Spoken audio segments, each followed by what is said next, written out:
Limbah kaca di Indonesia sudah mencapai hampir 0,7 juta ton. During the boom of climate investing, there's a surprising industry that's expected to rake in the green. It's garbage. Oke, itu poinnya. Limbah kaca adalah problem yang benar-benar ganggu buat lingkungan. Faktanya limbah kaca bisa memakan waktu 1 juta tahun sampai berhasil terurai secara alami. Dan ini lama banget dan banyak banget. Kalau di Amerika malah lebih parah lagi.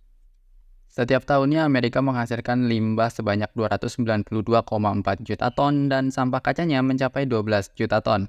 Salah satu penyebabnya adalah penikmat alkohol di Amerika. Ya, kita tahu, sebagai negara liberal, 62% orang dewasa di Amerika minum alkohol, dengan rata-rata per orang minum 2,51 galon atau setara 535 shot per tahun. Hal ini menyebabkan Amerika menghasilkan limbah botol alkohol sebanyak 140 miliar per tahun.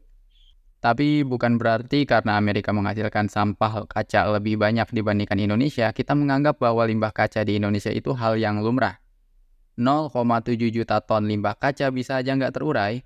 Kalau itu sampai kejadian amit-amit, kita nggak bakal bisa dengar lagu kayak Orang bilang tanah kita tanah surga, tongkat kayu dan batu jadi tanaman. lagi akibat pencemaran lingkungan. BTW, masih sehubungan sama sesampahan kaca, ada hal menarik di New Orleans, Louisiana. Franziska Troutman, CEO dari Glass Half Full, mengatakan pada seminarnya di TED Talk, My state was landfilling about 295 million pounds of glass annually. The bottle we just finished would likely end up in a landfill. It felt like a total waste.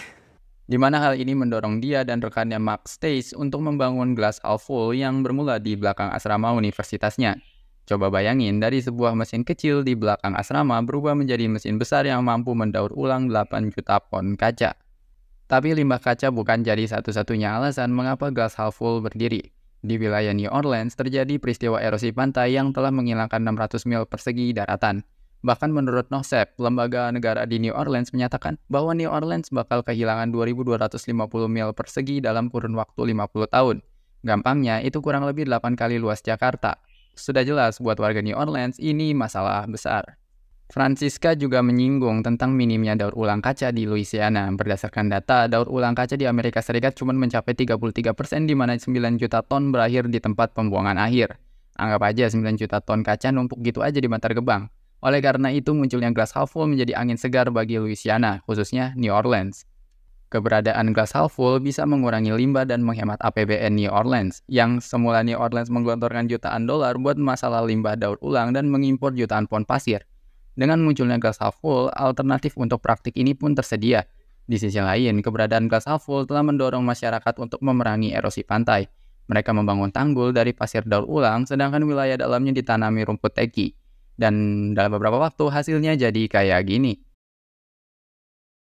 Selain memiliki dampak bagi New Orleans dan lingkungan hidup, Glass Half Full juga membuka lapangan pekerjaan. Ekstraksi dan produksi pasir adalah industri yang bisa menghasilkan sekitar 70 miliar dolar per tahun, di mana bergantung pada cara produksinya, pasir dalam bentuk penambangan bisa membahayakan lingkungan.